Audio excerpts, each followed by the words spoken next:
मसीह खुदावंद में आज सुबह आप सब पर सलामती हो। मैं पास्टर सुहेल जॉन एक बार फिर मॉर्निंग डिवोशन के साथ आप सबकी खिदमत में हाजिर हूँ। हम सीख रहे हैं खुदा कायम करता है। मेरे बहनों भाइयों, आज सुबह दूसरी तवारीख 20वां बाब और उसकी 20वीं आयत मुकद्दसा से खुदा के कलाम को देखेंगे। यहाँ पर यूसुफ बहुत खूबसूरत बात कहता है। कलाम मुकद्दस के अंदर कहता है, सुनो यरूशलेम के रहने वालों, कौम बनी इस्राएल से यहाँ पर वो बात कर रहा है और वो उनसे कह रहा है, अगर तुम खुदा पर ईमान रखो तो खुदा तुम्हें कायम करेगा।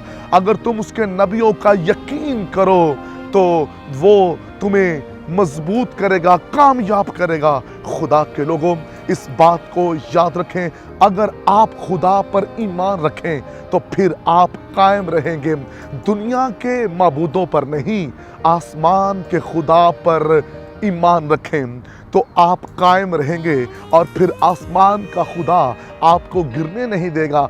हम किसी और तरफ अपनी निगाहें मत रखें। लिखा है, मलाउन है वो शख्स जो बशर पर भरोसा करता है, जो रथ और घोड़ों पर फख्र करता है। हमें खुदा पर फख्र करना और खुदा पर भरोसा करना है।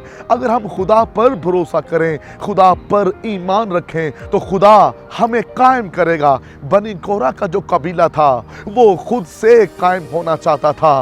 वो खुदा से हटकर खुद पर भरोसा करने लगे और कहने लगे, हम भी ये सब कुछ कर सकते हैं। मेरे बहनों भाइयों, जब तक खुदा कायम ना करे कुछ करने की कोशिश मत करें।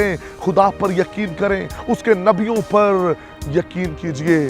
खुदा के लोगों, बनी कोरा के कबीले ने मूसा जो एक अजीम लीडर था, इन्होंने उसकी बात का यकीन ना किया और खुद से इन्होंने जो है इबादत का माहौल बनाया और लिखा है, जमीन का मुंह खुल गया और ये बनी कोरा का कबीला कायम ना रह सका और ये पूरा का जो पूरा कबीला था ये ज़मीन के नीचे चला गया। और इसका रीज़न ये था क्योंकि इन्होंने मूसा की बातों पर यकीन ना किया, बल्कि ये खुद से ही सब कुछ करने लगे।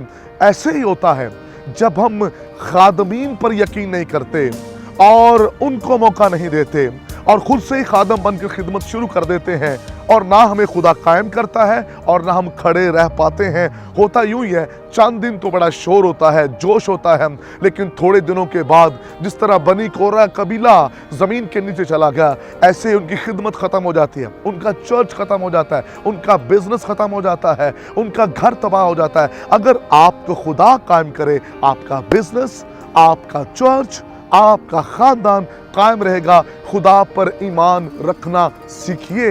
अगर आप खुदा पर ईमान रखें तो फिर आप कायम रहेंगे। कोई आपको गिरा नहीं सकता। ना कोई जादूगर आपको गिरा सकता है, ना कोई तूफान, ना कोई बीमारी और ना कोई दुश्मन आपको गिरा सकता है, क्योंकि आपको खुदा ने कायम किया है। मेरे बहनों भाइयों, खुदा को मौका दें और खुदा से कहें, खुदावंद तू मेरा भरोसा है।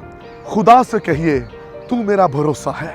खुदा से कहिए, तू मेरी पनाह है। खुदा से कहिए, खुदा मेरा ईमान आप पर है, और यकीन जानिए खुदा आपको कायम करेगा। जिनका ईमान, जिनका भरोसा, जिनका तवक्कुल लश्करों के खुदा पर होता है वो कायम रहते हैं, लेकिन जिनका भरोसा खुदा पर नहीं है वो कायम भी नहीं रहते। हम बशर पर भरोसा करते हैं, हम दूसरों पर भरोसा करते हैं, लेकिन खुदा पर नहीं। खुदा पर यकीन रखने वाला, ईमान रखने वाला कभी ना गिरेगा, कभी हलाक ना होगा, कभी ना उम्मीद ना होगा। आइए आज सुबह खुदा पर ईमान लाएं। खुदा आपके घर को, खुदा आपके रोजगार को, खुदा आपकी नस्ल को, खुदा आपकी तमाम चीज़ों को, खुदा आपकी मिनिस्ट्री को कायम करेगा। तूफान बड़े हैं, टकराएंगे, ख़त्म हो जाएंगे, क्योंकि आपको खुदा ने कायम किया है। खुदा इस कलाम की वसीला से आप सबको बरकत दे। मेहरबान आसमानी बाप, मेरी दुआ है जिनका ईमान आप पर है वो इसी तरह कायम रहें और मजबूत रहें और जलाल आपको मिलता रहे। यीशु नाम में आमीन।